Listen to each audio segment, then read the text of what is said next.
All right, so I'm currently in the process of reissuing my autobiography. I put it out initially in 2019, but it didn't have hardly any images in it at all.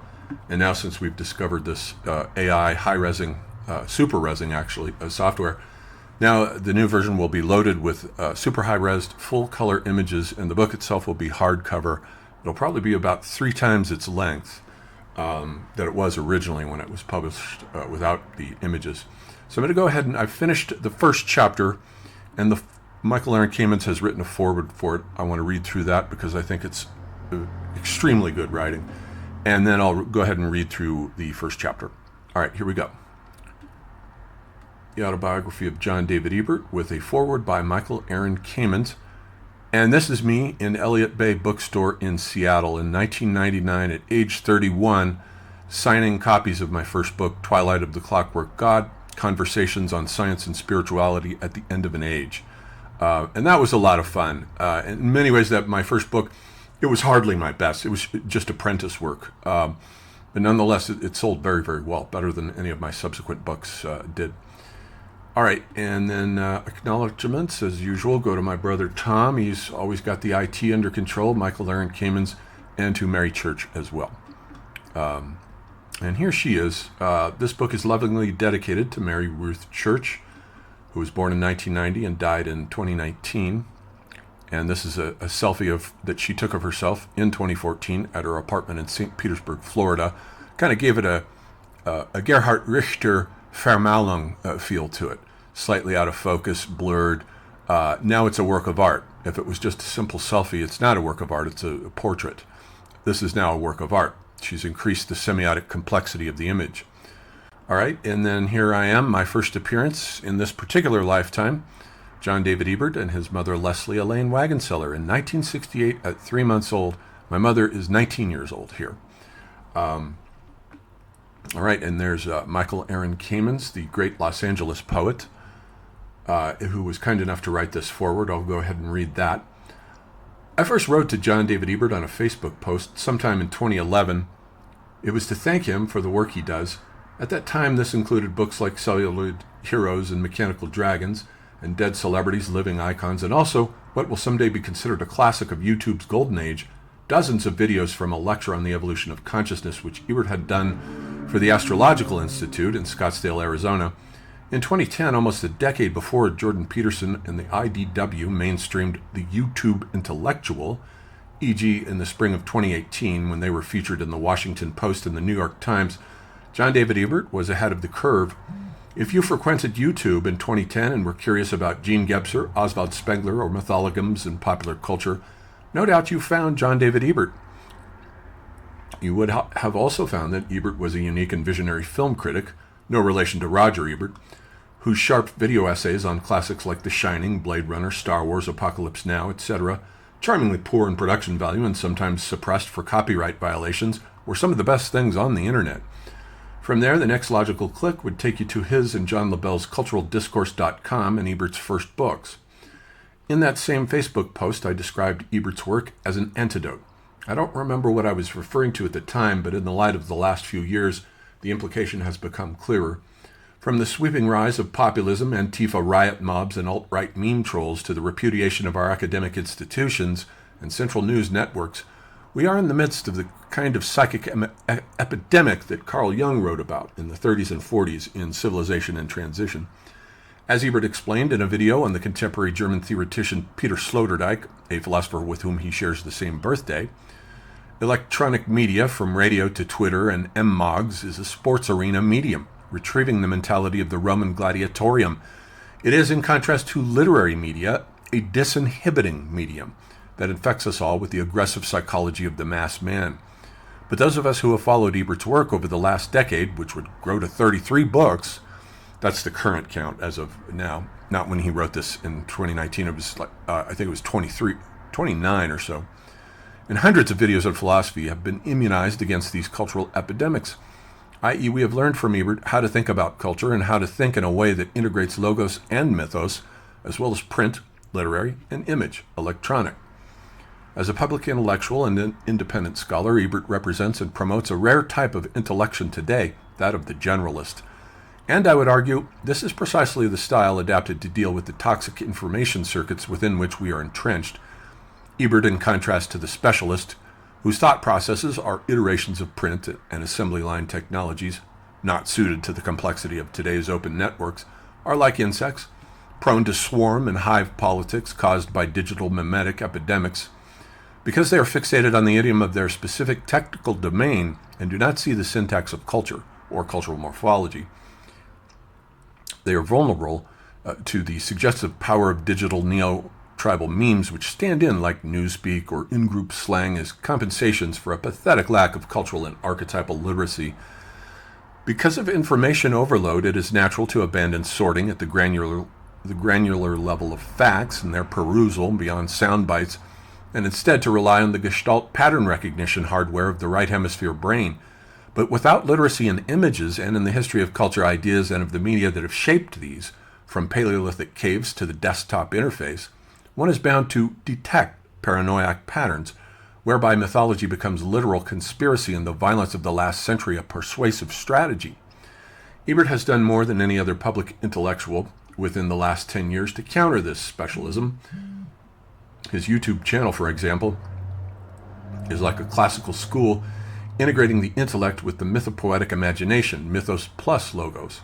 Whether it is in his theoretical books analyzing the semiotics of a broad spectrum of cultural phenomena, poetry collaborations with the hypermodern artist Mary Church and others, huge lecture series on world history and cultural morphology, or his own spiritual manifesto and foray into mediumistic spiritualism, Ebert's work has hit the cultural bloodstream with a megadose of vitamins and antiviral to boost the immunological function of the properly mythopoetic intellect.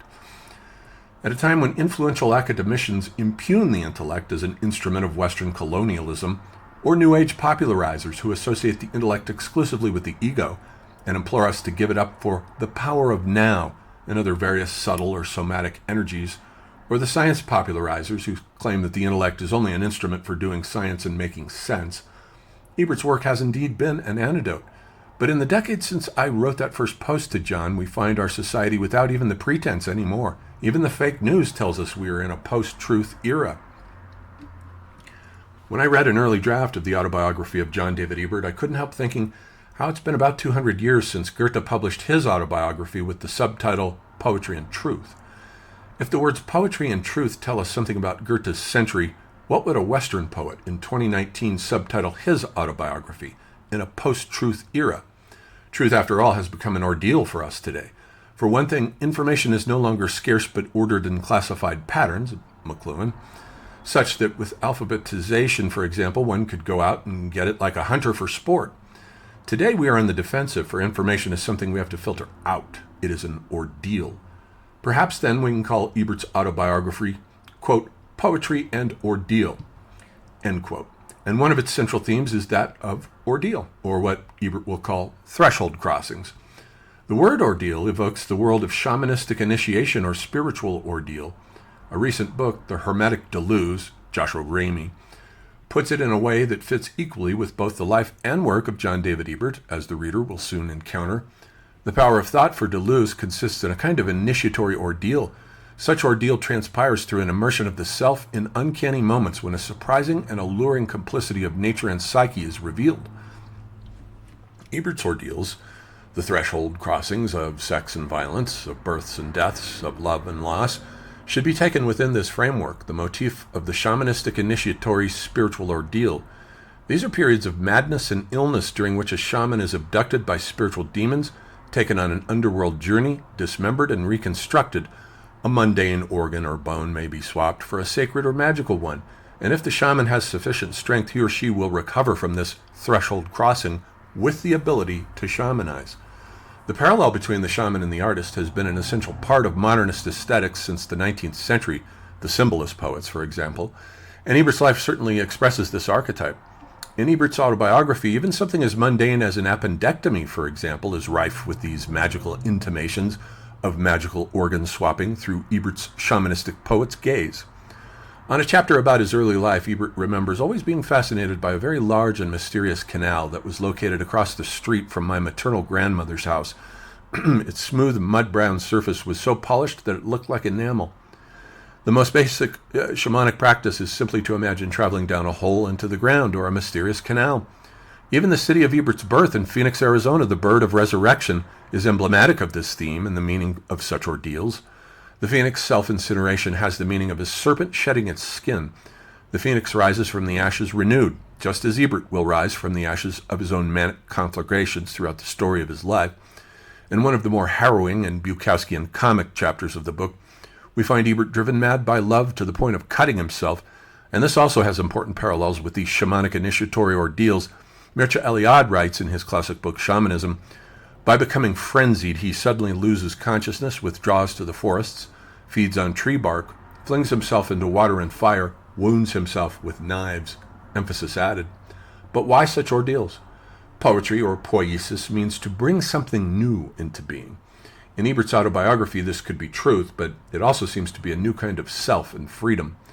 What Ebert wrote in his poetry book Gravity Girl, a diagram of descent, originally put out in 2017, and then I just republished it in hardcover, full-color, high-res images, dedicated to the hypermodern artist Mary Church, could equally apply to what his poetry on ordeal is aiming to achieve. It is an updating of the Gnostic myth of the capture of the human soul and its transformation into a strange new winged being that ultimately soars back to its heavenly origins in the celestial vault amongst the stars. Whether in spiritualism and alcohol, manic love and depression, art, and especially writing, Ebert is always plotting his own lines of flight, vectors of escape from the weight of the semiotic excess we have called hypermodernity. Since the death of God, the sky, or the metaphysical imaginary, e.g. Plato's ideas, transcendental signifieds, etc., has fallen into the earth. Reality, filled beyond capacity with this massive corpse, is today heavier than heaven. Every space, every object is forced to accommodate the stress of the midden heap of broken images that were once held up and gloriously ordered by the cathedrals and grand narratives of Western civilization. Ebert's ordeal is all of ours, then. We have no choice but to be poets today, otherwise we will buckle under the weight of this semiotic excess. With the publication of his poetry book, Orpheus in the World History, or Orpheus in the World Interior, which I also put out in 2017 and just now republished, Ebert's life can also be read in terms of the myth of Orpheus, a myth of the underworld ordeal. And there is, according to Eliade, an indigenous North American variant of the Orpheus myth that fits perfectly for the autobiography of an independent writer from the southwestern United States. In this version, a man awakening from his underworld journey to retrieve his late wife, not as his wife, but with a log in his arms. For a writer who has independently published most of his books, designing them himself and specifically for print, not electronic, Ebert is just like this North American Orpheus, who uses the raw material of the log for its paper to make books. Ebert's underworld ordeals described in this book are the raw material, the wood, for the making of books. Ebert's poetry and ordeal, then, his autobiography, is the map of the threshold crossings of a life of poiesis, of making, as Bifo Berardi put it in Poetry and Finance, an act of language that can escape the technical automatisms of digital capitalism, which is a closed reality that cannot be overcome with the techniques of politics or of conscious organized voluntary action, nor even of government. McLuhan wrote in The Medium is the massage, the poet, the artist, the sleuth. Whoever sharpens our perception tends to be antisocial, rarely well-adjusted. He cannot go along with currents and trends. A strange bond often exists among antisocial types in their power to see environments as they really are. I finally met John in person in the summer of 2018. The pretense of the visit was to attend the Santa Fe Institute's Interplanetary Festival, but instead of sitting through the conference or philandering with representatives of SFI, we stole out into a nearby cantina. There we found our speed, and between drinks, sketched out our dream to see a kind of post-beat American literary movement, a hyperbeat generation perhaps. The beats, after all, were similarly responding to the new media crises of their time, including the interstate highways that were rapidly eclipsing Kerouac's old railroad earth. Even a superficial assay of media history should make obvious that reality just isn't what it used to be before America Online. But what struck me most about this weekend event with John was how ebullient he was. He's a guy who loves culture, loves talking about it as much as creating it. Being a part of his circle has been a rare privilege. If John's life is marred here and there by hostility, as some of his critics and detractors charge, His autobiography makes clear that it is in the tradition of Nietzsche's Zarathustra, who was hostile to the spirit of gravity. Despite being ill the next day, Ebert took me and Ikkyo Sojin on a tour of Santa Fe's arts district, and whenever he saw a painting even remotely interesting, he would launch into brilliant soliloquies about art and metaphysics, just like one of his now classic videos. Meeting John in person, an increasingly rare medium, confirmed for me what I believe you will all conclude upon reading this book: the man is an underground American treasure. Very nice. Thanks for that, Michael. All right. And this is his poetry collection, Absences, his first poetry collection, published, I think, in 2014. And I encouraged him to publish it and helped edit it a bit. And I think I wrote both a foreword and an afterword for it, if I remember. Okay. So let's start chapter 1, the first 7 years of my life. And here off to the left, we have my father, John Bremner Ebert, with his mother, Margaret Ebert, and his wife, Leslie Elaine, now Ebert, née Wagon Seller, with John David Ebert at about 1 year old. There I am lurking in the background. Every good autobiography begins with one's parents, and so I would like to start with my father's family. My father was quite weird, and his family was also very weird. They were a working-class family from Pittsburgh, Pennsylvania, who migrated out to Phoenix, Arizona, where I was born and raised, during the 1950s. My paternal grandmother was a very conservative English grammar school teacher, and my paternal grandfather was an auto mechanic. He was a very dark, moody, creepy individual that no one in the family liked. I never remember him being in a good mood or having a good word to say about anyone. I don't know much about my father's side of the family because they were tight-lipped, unlike my mother's side, which was very gossipy and where confessing one's sins was a routine occurrence. But I do remember my mother telling me the story about why my father's family moved out of Pittsburgh and went to Phoenix. She said that my father, as a child, burned down someone's barn. Now, that kind of aggressive behavior on the part of a child almost always indicates that the child is being severely mistreated in some way. And my mother later surmised that my father was most likely sexually abused by my grandfather. I remember staying over at my father's place and being terrified at night when he would wake up and go screaming down the hallway that he had a roll of pennies jammed into his throat. I think we know what Freud would have to say about that. I know a lot more about my mother's side of the family because my maternal grandmother, whose maiden name was Dorothy May Sanders, preserved everything and had a good memory with which she liked to recount everyone's antics. She preserved, for instance, our descent from Native Americans, specifically Cherokee, of which I am 1/32nd blood, and it's well documented. I recall my grandmother showing me actual photographs of the two Cherokees that we are descended from through her parents, both a man and a woman. The following document shows the Indian name of our relative on our maternal grandmother's side, James Madison Sanders, as perhaps Tsumgum or something like that. The handwriting is difficult to read there on the document. My maternal grandfather was a rocket scientist who was kind of a big deal during the 50s explosion of the space age across the American Southwest. Once the military imported Wernher von Braun to New Mexico, Nazi rocket science was surgically implanted into the American engineering metabolism, and a trip to the moon hovered over the desert for the first time ever as a real physical possibility. And this is him here on the left in the image demonstrating his atmospheric rocket, the Judy. And I based my character, the genetic engineer in the novel Every Angel is Terrifying, on him, and I even have this photo in there pretending that it's him. And so he designed this atmospheric rocket called the Judy. And he was always designing things. Here we've got a couple of documents to look at. My grandfather, Samuel George Wagonseller, was a genius inventor who created atmospheric rockets, ballistic missiles, and all kinds of weapons ordnance for the military. According to my maternal grandmother, he also designed the finished version of the pilot's ejection seat, for which he does not get credit since he sold his patents to the military. If you look it up on Wiki, his name is not mentioned anywhere. That's totally wrong. I remember my grandmother explicitly telling me about how he did it and what he did with that ejection seat, which later saved the life of Francis Gary Powers and also his friend Chuck Yeager, and also invented one of the first talking computers. Chuck Yeager, the guy who broke the sound barrier with the Bell X1 in 1947, was a regular guest at the house.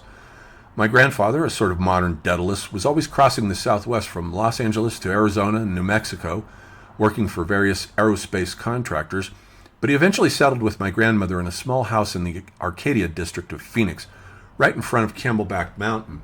The following documents give you an idea of the kind of work he did. And here, this is his one of his resumes.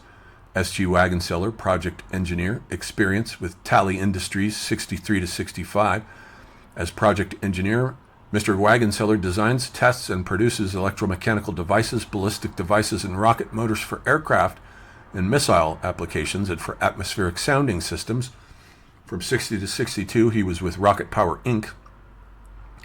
As project engineer, Mr. Wagenseller designed and developed rocket launchers, solid propellant rocket motors, and instrumentation payloads for atmospheric sounding systems.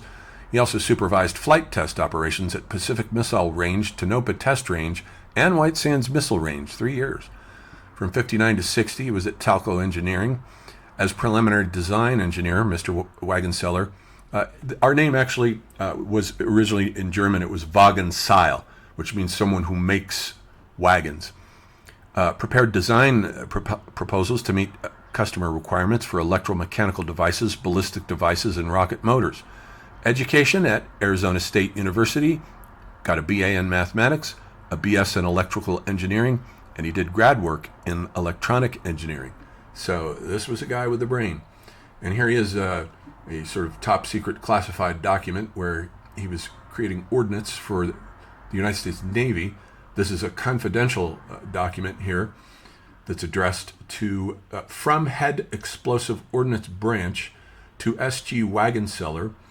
1. The following will be your work assignments while on part-time employment and attending classes in physics at the University of California, Los Angeles. Number 1 priority, write a technical memorandum covering the work which was performed during the first 6 months of the calendar year 52 under work request, etc. Preliminary investigations of underwater-shaped charges. Complete any additional literature search which may be necessary for this.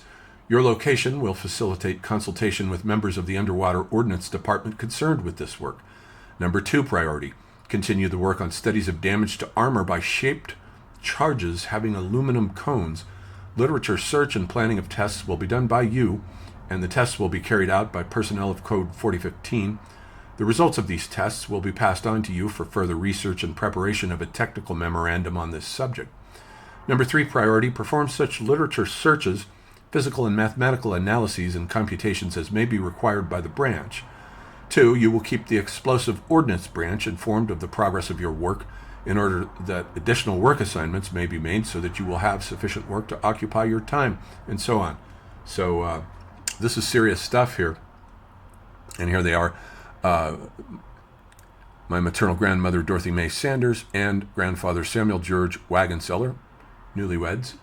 And here over on the right, my grandfather and grandmother with their newborn daughter, my mother, Leslie Elaine. For those of you who have read my novel, Every Angel is Terrifying, I based the character Samuel George Smith on my grandfather, only I made him a genetic engineer and a frustrated rocket scientist, with the character who is based on my mother as the hypermodern artist Mary Church. The two had similar temperaments, low self-esteem, high promiscuity, and very troubled relationships with their respective fathers. Many of the domestic episodes in the novel, such as the mother character routinely beating her daughter with a wooden spoon, were either told to me by my mother directly or else detailed in the short autobiographical paper that she had to write for a therapy class, and which she allowed me to read. And here on the left are my great-grandfather, Samuel Miller Wagenseller, and his wife, Mildred Yagow. Notice the resemblance to myself at about the age of 30, because that will become relevant later on. Samuel George's father, my great-grandfather, was also a military man and an overachiever like his son. He made it to the rank of a major in the U.S. Army, and he was a surgeon who graduated from Johns Hopkins Medical School, who enlisted in the Army the day after the Japanese bombed Pearl Harbor. He operated on wounded soldiers in a MASH unit and came back from the war with severe PTSD. I recall my maternal grandmother telling me that at one point he had to be put into a straitjacket in a psychiatric hospital somewhere in California after he had tried to kill himself by slitting his own throat. Eventually he became stable enough to return to civilian life, whereupon he became a functional alcoholic who at 5 p.m. every night pulled down the blinds and turned to hard liquor. My grandmother told me that he would often get so drunk that he would collapse into his dinner, while Mildred, my great-grandmother, would then haul him off to bed. But every morning he would get up at 5 a.m. and go to the hospital to perform surgery. This man was an impressive individual. Here he is again in later years in uniform with his son, my grandfather, Major Samuel Miller Wagonseller, with his cadet son, Samuel George Wagonseller. My maternal grandmother, Dorothy May, meanwhile, wasn't particularly skilled at anything, although she did work as a typist for a time. She was mainly the beautiful trophy wife, I suppose, this Elizabeth Taylor-looking dark beauty. She was extremely abusive to my mother, both verbally and physically. Perhaps there was jealousy regarding my grandfather's affections, although my grandfather wasn't apparently a very loving parent either. My mother said that he was always yelling and drinking beer every night, another functional alcoholic like his father. He seems to have been a narcissistic asshole who didn't care much for his kids, although I think his relationship with my mother's brother Samuel David, popular names in my family, we named our son Julian Samuel Ebert, was much closer. Later on, when he was a teenager, they were drinking buddies and was known to have said, "Children should be seen, not heard." Here he is with my mother's brother in one of his lighter moments. I put this photo in my novel Every Angel is Terrifying, where the father is riding his bicycle with his cloned child named Peter. But Peter is played in the book by no less than 3 actors. My Uncle David, shown here, myself as a child, and my son Julian at about age 8. The house they lived in was very small, a tiny greenish box, which always seemed to me as a child to be somehow submerged under water. Everything was painted a sun-bleached, fading green patina like rotting bronze. There were only 2 bedrooms, and my mother used to tell me how bitter she was about having to grow up sharing her bedroom with her brother when her father, who had money, could easily have remedied the situation, but he was a selfish miser. This is Leslie Elaine Wagonseller in Los Angeles as a California student at Brownie Brown Dance School, June 1958. I'm noticing there's a lot of typos in here that I need to go back through and correct. I think my mother was very lonely and sad as a child growing up in that house in Phoenix in front of the humpbacked mountain, which is shown here in this photograph. That's Camelback Mountain, and that's the intersection of 52nd Place and Indian School. That area is known as the Arcadia District, and the Spielberg family, who had moved to Phoenix in 1957, lived just a couple of streets away in a neighborhood that was full of dense orange tree groves. My mother, during her childhood, used to go over to their house and play with Ann Spielberg, who was about the same age. I don't think she knew Stephen very well, although they both attended the same high school, Arcadia High School, on Camelback Road, where my mother met my father. The Spielbergs were gone by 1964. According to her memoir, she said that her mother abused her all the way up until the time that she met my father. And one day when her mother got into the car with her and tried to dissuade her away from my father, she tried to attack her. But my mother, I think, for the first time, slapped her back, and that finally ended her abuse. I drew upon this episode for the climactic scene in my novel Every Angel is Terrifying, when the girl character Sarah Cynthia Smith confronts her own mother and tears the wooden spoon out of her hand and beats her with it. My father, like my paternal grandfather, was a very strange and dark, moody individual. There are not too many good things that I can say about him, but unlike his father, he had a terrific sense of humor, which I believe must be about the only thing I inherited from him. My mother met him just after high school at 18, and she was probably charmed and delighted by his jokes. At any rate, she was looking for a way out of that house, and so she married my father right away and moved out. I was born a year later when she was 19 years old. Now, my father was not particularly skilled at anything either, other than his facility with automobile parts. He had gone into the National Guard right out of high school, but fortunately wasn't sent to Vietnam. But instead he was stationed somewhere in Germany for about a year. My father fell in love with all things German right away. Both of my parents are descendants of German families, and he came back from there with a lifelong obsession with World War II, and was especially fascinated with the Nazis and their military apparatus, which he miniaturized through gluing together plastic Aurora and Revell model kits of battleships and tanks. He wasn't into airplanes very much, but he liked tanks, and he was particularly obsessed for some reason with battleships. Maybe he was killed on one of them during the war in a previous lifetime. I used to watch, fascinated, as he carefully applied the special model glue to each little part of these plastic models. He had an entire aluminum bookcase displaying them. And this is a Tiger tank that I watched him put together, and it was exactly this model right here, Aurora Tiger tank. Apparently, however, my father went AWOL. I remember my mother telling me a story about how a few years later, an MP showed up at his trailer demanding that he account for himself, but I think all that happened was that he received a dishonorable discharge.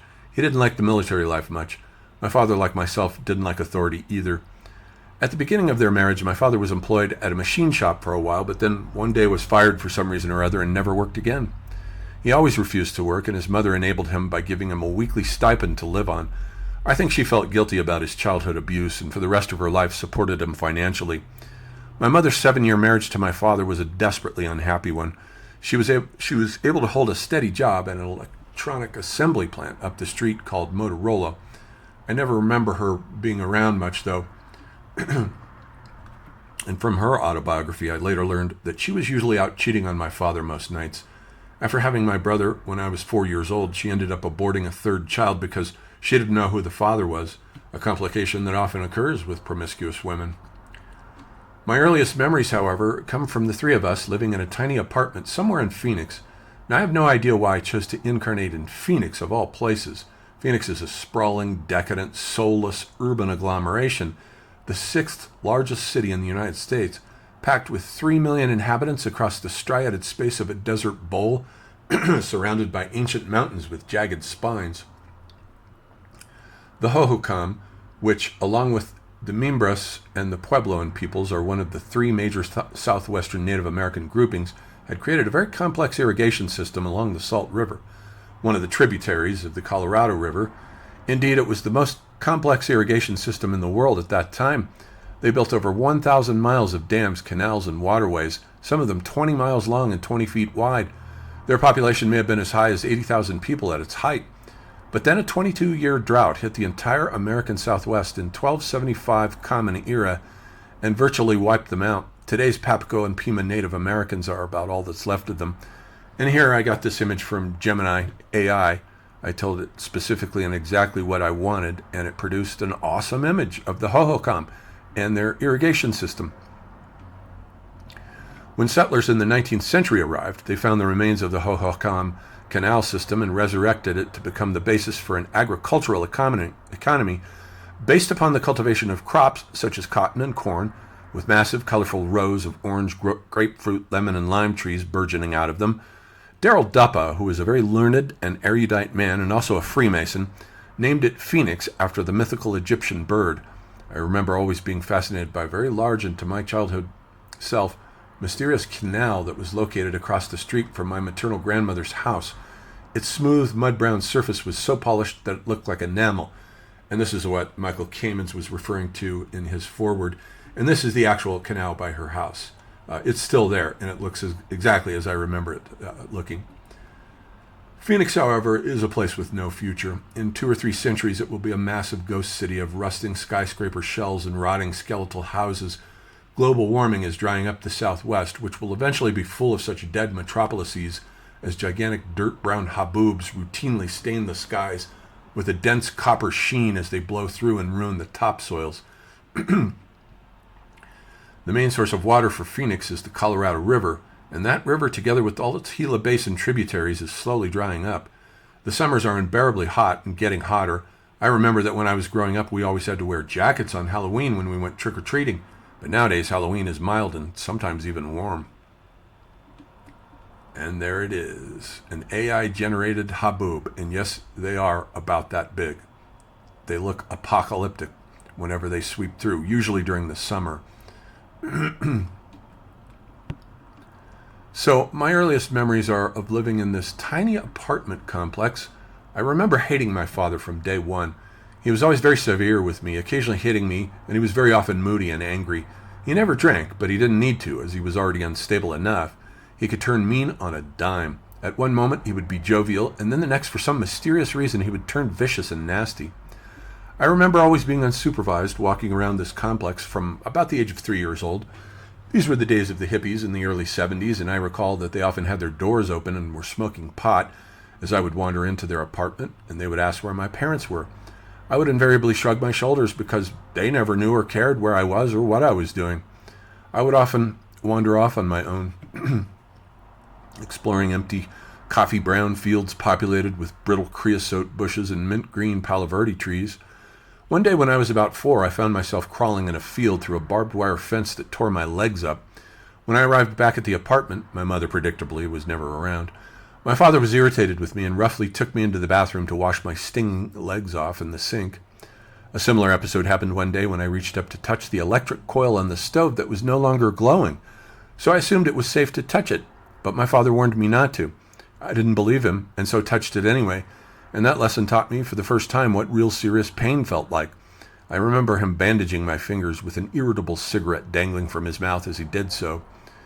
One time I went to a Circle K around the corner to try and buy candy with Monopoly money, but I couldn't understand why the cashier would not accept that particular form of currency. Isn't all money the same? I assumed.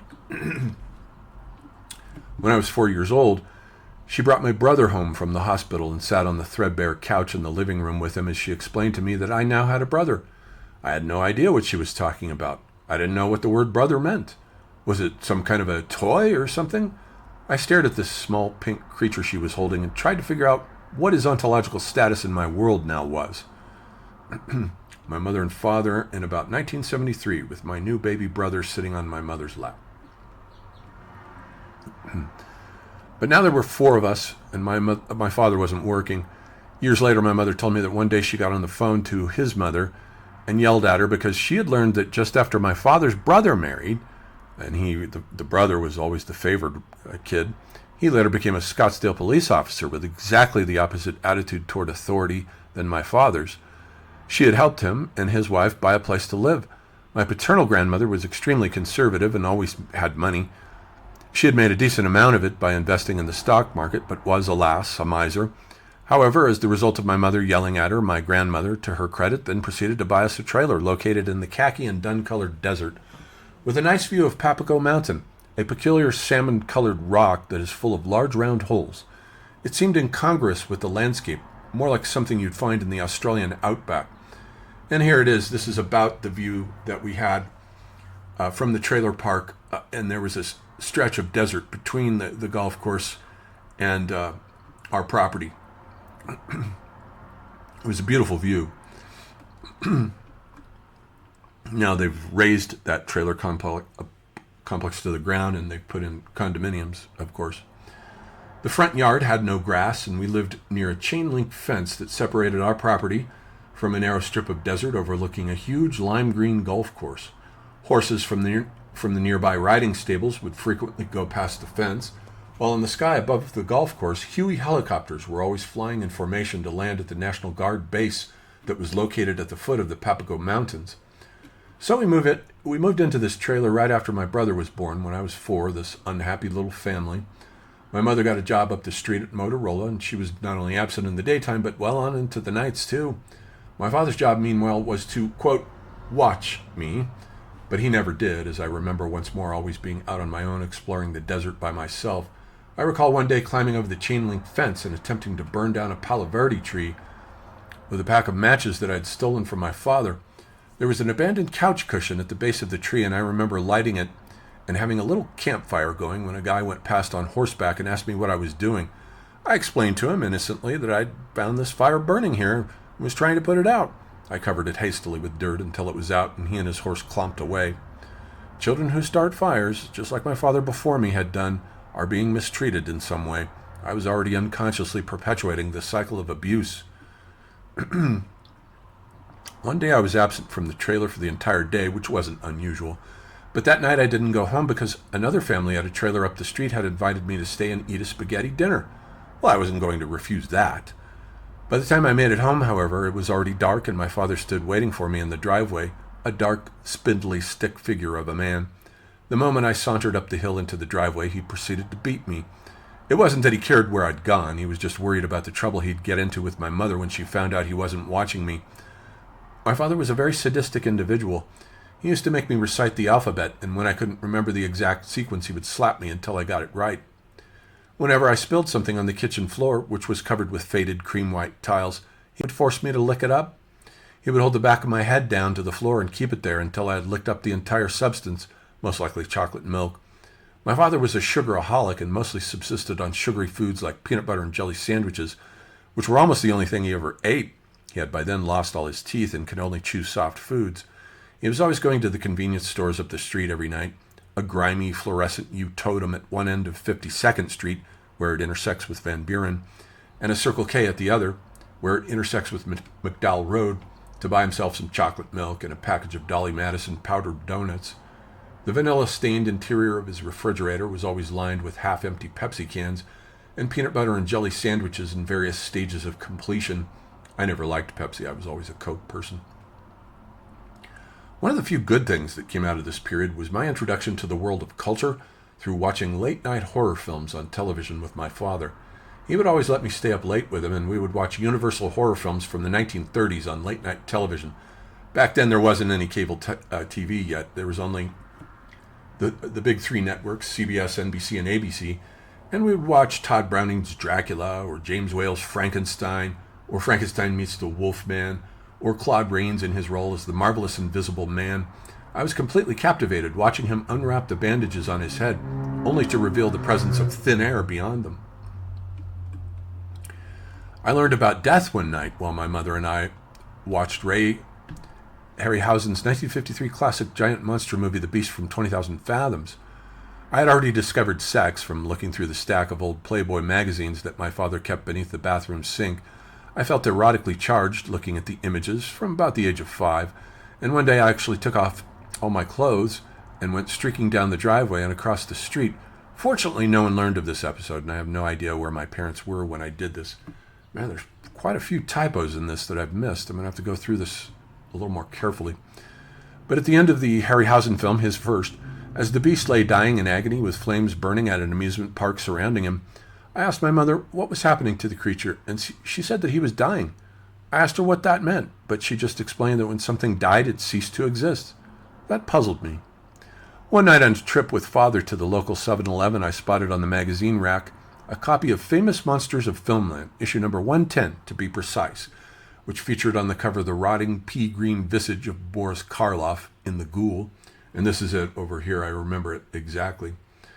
I at once recognized that it belonged to the same world as the horror movies we had been watching on late-night television, and I begged my father to buy it for me, which is something he ordinarily wouldn't have done. But that night he must have been in a good mood, for he actually bought it, and I took it home, and at age 6 years old began cutting out the black and white pictures of the various monster movies and pasting them into my own book, which I had constructed out of folding typing paper in half and stapling it along the edges. I was already creating my first book, and I remember taking it with me to school and showing it off to my friends. Which brings us to the first day of school, about a year earlier. I remember going down to the bus stop on my own and arriving too late. The big yellow bus was already departing without me. But I knew that if I went back inside, I risked invoking my father's wrath. So I decided to walk the 4 or 5 miles up the road to school by myself. I knew exactly where it was, but it was an epic trek through the desert for a 5-year-old to make. I remember wandering among the creosote bushes with the brown hulk of Papago Mountain looming on the blue horizon, and eventually making it to my aunt's house, who lived about 2 or 3 streets down from the school, then known as Orangedale Elementary School. She was surprised to see me, but she got me cleaned up and presentable, wiping all the desert dust away before carting me off to school. Now this aunt, her name was Lillian, deserves some accolades.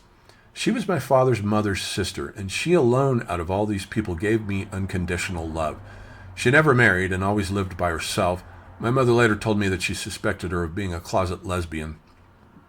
She was the first person who encouraged me to write short stories. At first she would sit at her electric typewriter, which fascinated me, while I dictated tales to her of dinosaurs, my main obsession at the time. I was about 7 years old. Later, I taught myself to type my own short stories on her typewriter, and no matter how violent the story, she always enthusiastically encouraged me to write more of them. I became a writer perhaps because of her, and Stephen King, whose books I discovered at 12 years old. So my individual autonomy was already evident there on my first day of school. I was always trying to get away with something. I recall once taking a toy rifle to school with me. I have no idea how I got it there. Back in those days, it looked very realistic. I'm surprised the bus driver allowed me on the bus with it. I remember getting into the classroom, no one stopped me, and playing along with the other kids who all thought it was great fun. But eventually the teacher came over and took it away from us, and I remember just standing there wondering why. This brings us to about the first 7 years of my life, with my first major life crisis at the age of 7. This is the time when my mother finally summoned the courage to divorce my father, and I believe the catalyst for it was my maternal grandfather's suicide in 1974. This was her father, the rocket scientist, who at about the age of 43 had already divorced my maternal grandmother and remarried, to a nurse this time. And he had just had another child who was only a few months old when it happened. He was living with his new family at a house in Mesa, Arizona. And one night was standing at the fireplace. My mother said he always used to hover around the fireplace mantel with a can of beer leaning on it, with a pistol in his hand, spinning the revolver and playing with it while drinking his beer. It was late at night, and his wife and child had just gone to bed when he held the gun to his temple and put a bullet through his head, killing himself instantly. I don't know the exact reason why, but he had been having job difficulties at the time. Whoever really knows, though, why anyone commits suicide? There are always internal reasons that nobody else knows anything about. In any event, it cannot have been an accident that my mother then divorced my father the following year. I remember helping her pack all of our belongings into the trunk of her brown Chevrolet, and trying to understand the concept of not having a father anymore. But she explained to me that I still had a father, we just weren't going to live with him anymore. The whole thing perplexed me, though, and I struggled as a 7-year-old child, trying to understand what it meant to be fatherless in the world. My father had been an asshole to me, for sure, and I had hated him, but somehow losing him as a father was even worse, and it upset me a great deal. All right, that's chapter 1 of the new revised, expanded, and updated version of my autobiography. More will follow.